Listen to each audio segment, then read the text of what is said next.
Yes মাটি, আমরা খ্রিস্ট ধর্মের মানুষ। এটা আমাদের ভালো লাগে। আমি আর আপনি একই ধর্ম অনুসরণ করি। আমি জানি অনেক মানুষের বিভিন্ন ধর্ম আছে, কিন্তু আমি বিশ্বাস করি যে ঈশ্বরের কাছে যাওয়ার একমাত্র পথ হলো যীশু খ্রিস্টের মাধ্যমে। এটা অবশ্য আমার বিশ্বাস, কিন্তু আমি সকল ধর্মের বিশ্বাসকে সম্মান করি।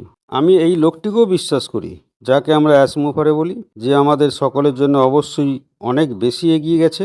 অনেক পাগলাটে, মাথা খারাপ হওয়া জিনিস সে দেখেছে। বাইরে থেকে বলা হচ্ছে যে আমরা সব কিছু যেন উপেক্ষা করছি, এবং ওয়েবিনারে অ্যাস কি বলছে তা শুধু শুনছি।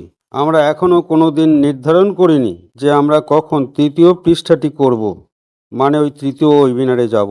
আমি নিশ্চিত যে তিনি আগামীকাল বা শুক্রবারের মধ্যে আমাদের জানাবেন। ব্যাক অফিসে জানানো হবে সেই বড় আরবি ওয়েবিনার। সেখানে আসতে ইচ্ছুক সকলের সমর্থনের জন্য আমরা কৃতজ্ঞ। হ্যাঁ, এটা আরবি ভাষায় হবে এখনো পর্যন্ত, তাই ঠিক আছে। তাই 25 তারিখ শুক্রবার হলে আপনাদের সমর্থন দেখানোটা খুব ভালো। এটা আমি বলছি, শুধু ইতিবাচক থাকুন। অনেকেই খারাপ কথা বলছেন, শুধু তাদের উপেক্ষা করুন। আপনাদের আর আমার কাছে মেল পাঠাতে হবে না। আমি ওগুলো দেখে নিয়েছি, আমি ওগুলো নির্বাচন করেছি। আমি এমন কিছু লোকের নামও মনে রেখেছি যারা এই ধরনের লেখা অভ্যাস রাখেন।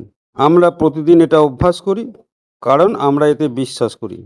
আমরা এর ভালোতে বিশ্বাস করি। আমরা বিশ্বাস করি অ্যাসমুফারে তার জীবনের 20 বছরও বেশি সময় ধরে অভিজ্ঞতা নিয়ে যা করার চেষ্টা করছেন, বিশ্বাস করুন সে এখানে লক্ষ্য রেখে কাজ করে চলেছে। এটা একটা সময়ের ব্যাপার।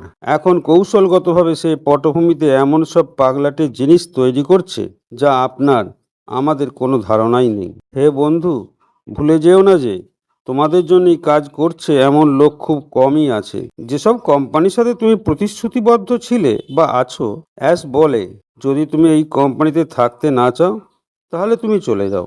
আমি লোকেদের এটা মনে করিয়ে দেব। তুমি একটা স্টাইলে যাও, ওখানে বসে বসে ঠক ঠক বক বক করো না। যদিও তুমি ফিরে আসবে মনে করো, তোমাকে এখানকার জিনিসপত্র মানে কাগজপত্র ভেঙে ফেলার কোনো দরকার নেই। এরকম কিছু করা হলে সেটা বোকামি হবে। যেমন প্রতিদিন মানুষ ভাবে আমি লটারি কেটেও জিততে পারিনি। বন্ধু, এটাকে এভাবেই ভেবে নাও না। আমি যেমন বলেছিলাম ঠিক তেমনই ইতিবাচক থাকুন। এটাই তো নতুন বছর। আমরা খুব শীঘ্রই নতুন মাসে প্রবেশ করছি, আর আমার মনে হয় অনেক কিছুই দ্রুত গতিতে শুরু হবে। তাই অপেক্ষা করো। তোমাদের সকলকে শুভ ইস্টার। ঈশ্বর যেমন তোমাদের ভালোবাসেন, আমিও তোমাদের ভালোবাসি। মাটিও তোমাদের খুব ভালোবাসেন। ধন্যবাদ।